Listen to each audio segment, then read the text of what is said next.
Arby's, we have the meats. No shock at all that RJ Barrett goes number 3 to the New York Knicks. He was thought to be the number 1 player on most boards before the season began. Then Zion explodes on the scene. Barrett emotional with his father immediately after, which was another beautiful scene, in part because of something that his late grandfather told him when he was just a kid. How much were you thinking about your grandfather when the pick was finally in and you knew you were going to play your career in New York? That was crazy. That was one of the reasons why I was crying because, we used to watch the Knicks growing up, and he'd always tell me that I was going to be a Knick. And, it's sad that he can't be here to see it, but I'm just very happy, man. Brian Windhorst joins us now, been covering the Knicks angle here, and they're working out guards, Brian, until the 11th hour. But when did they know that RJ Barrett was the guy they'd take third? Let's see, what day was the lottery? Someday in May? Yeah. They've known for weeks. And, they did their due diligence. They were a little bit worried, Scott, that somebody would make a deal with Memphis and jump up ahead to get Barrett. So they worked out some guards when they came here, Darius Garland and Kobe White. When they came here to New York for the draft, they were here. So it was a home court advantage, bring them up here to their facility and take a look at them. They are thrilled with this pick. And all this chaos that reigned throughout the top 10, the dozens of trades and everything that got moved around, the phones were quiet here all day. They rejected all offers over the last couple of weeks for that number 3 pick. They think RJ Barrett is going to be a star player. Maybe they're right, maybe they're wrong.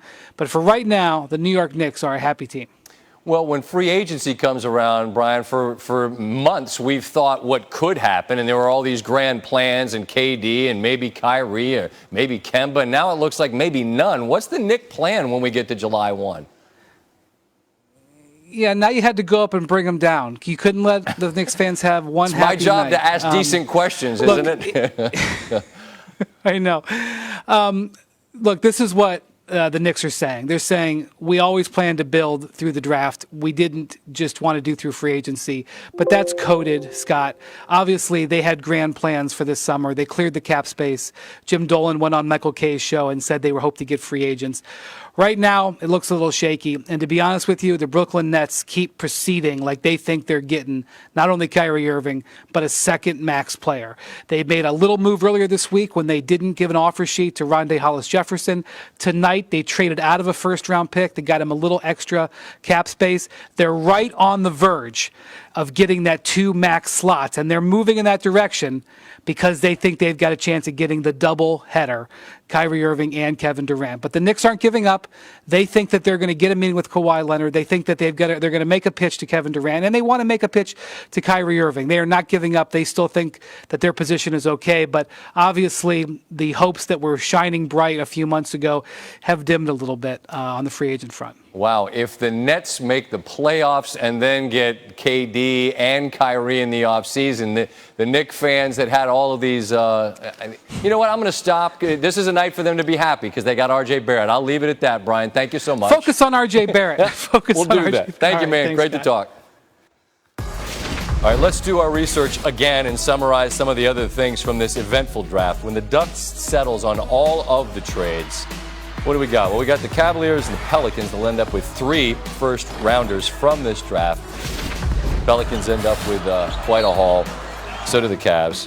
As for representation from different leagues, last season, the 40th in Big East basketball, just the second time the conference failed to produce a first-rounder. Only other time, 2015, conference responded by winning 2 of the next 3 titles. 11 freshmen were taken in the first round this year. There were actually 10 straight picks that weren't freshmen. The last time there were fewer than 11 first-round freshmen, 2016, when just 10 were selected.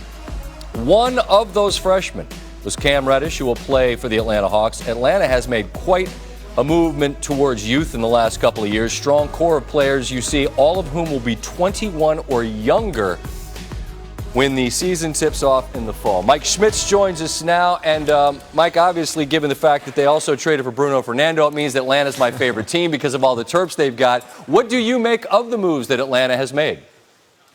I absolutely love what they did today, moving up to number 4 to get DeAndre Hunter. That's the main piece. They needed a guy who can defend multiple positions, who doesn't need the ball, who can space for the floor, and that's what DeAndre Hunter is. He's the best defender in the draft. And then getting a Cam Reddish at number 10, this is a guy who has top 5 talent, needs to be in a situation where he can play off others, not high pressure, just get up and down, shoot transition threes, and develop the rest of his game. Perfect situation for him. Love what the Hawks are doing.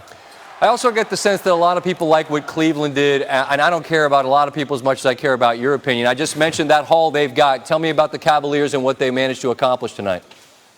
Absolutely love it. I think they're building kind of the Portland Trailblazers of the East. They got the number 4 prospect in the draft at number 5 in Darius Garland, and I would just pair him with Colin Sexton and say, we're going to play 2 guards. This is what John Beilein does. It's what he's always done. Can you do that, though? I'm sorry to interrupt. Those guys are small-ish. I mean, can you go with those 2 guys in today's NBA at your 2 guards?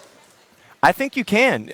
They're not that much smaller than Dame or CJ. Sure, they need to improve as playmakers. There's no doubt about that. But, I mean, with Garland's ability to shoot it with range, I think he can play on it. I think he can play off it. And then just continuing to add big wings around them like a Dylan Windler, 6'8", better defender than he gets credit for, spaces the floor, and then taking a swing on Kevin Porter at 30. I think it's worth the risk there.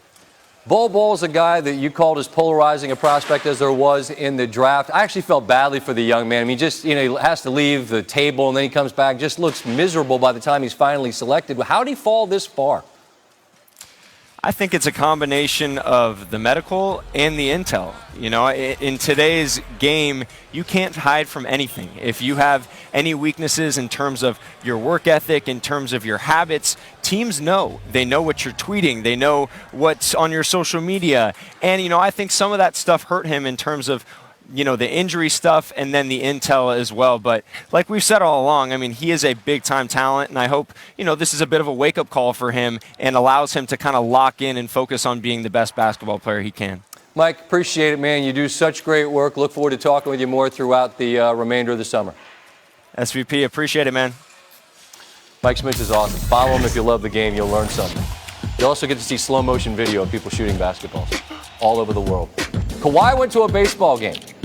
Yay, Kawhi. He's also on the one big thing, even though he didn't get picked tonight.